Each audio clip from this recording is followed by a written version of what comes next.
Chaque jour, des milliers de clients expriment leur insatisfaction, auprès des entreprises concernées, mais aussi ailleurs, sur le web, auprès de leur entourage. Une mauvaise chose, direz-vous? Non, plutôt une opportunité. Nous, adhérents à la marque, avons une vision d'alchimiste. Nous considérons que les pépins de nos clients sont des pépites en devenir et que grâce à leur retour, nous pourrons renforcer notre relation et nous améliorer. Et vous vous demandez comment transformer des pépins en pépites? C'est là toute l'astuce. La marque a réalisé et mis en place un outil unique, le référentiel. La métamorphose du pépin en pépite peut se faire en 6 étapes clés et a pour vocation de transformer le client pas content en client souriant, heureux, satisfait quoi. Et aussi d'éviter les futurs mécontentements par l'amélioration des produits et services proposés. Suivons un client dans cette transformation, ce sera plus parlant. Nous allons découvrir avec lui les 6 étapes de la métamorphose. Entrons et découvrons l'étape 1, prendre en considération l'insatisfaction client. L'entreprise œuvre pour que la relation avec ses clients et la prise en compte de leurs insatisfactions soient considérées au plus haut niveau. Voici à présent tous les moyens que l'entreprise met en place. Une vision positive partagée, une politique d'écoute et de gestion des insatisfactions, un processus de management établi, des équipes identifiées. Passons à l'étape 2, favoriser l'expression d'insatisfaction.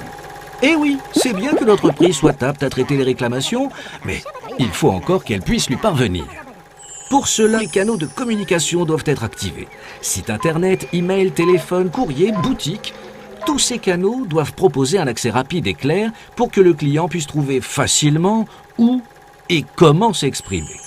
Mais derrière ces canaux, il faut des personnes pour recevoir les réclamations.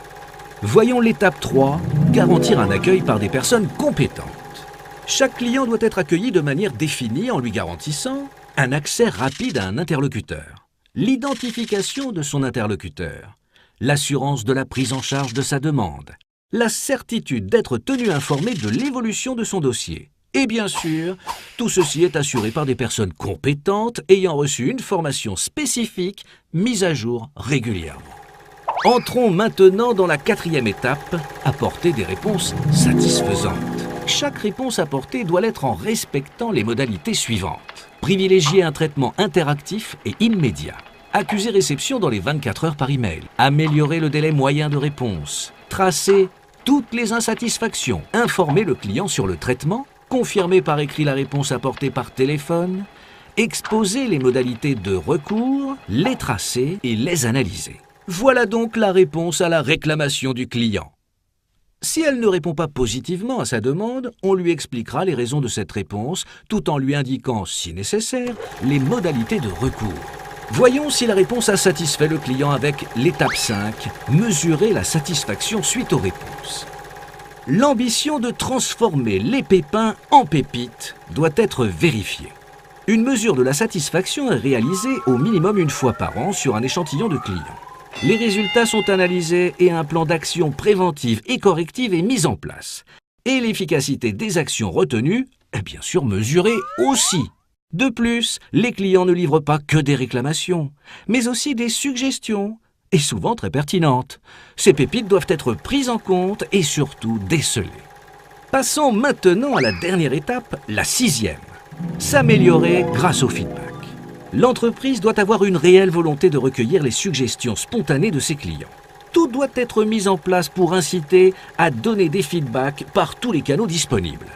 En effet, derrière chaque réclamation peut se cacher des pistes d'amélioration et d'innovation. Et oui, ce sont de vrais trésors pour l'entreprise. Voilà, le pépin est transformé en pépite. La métamorphose a été opérée. Magique? Non! Simplement logique. Et le client est devenu souriant, tellement souriant. Et un client satisfait, c'est un client fidèle et un ambassadeur.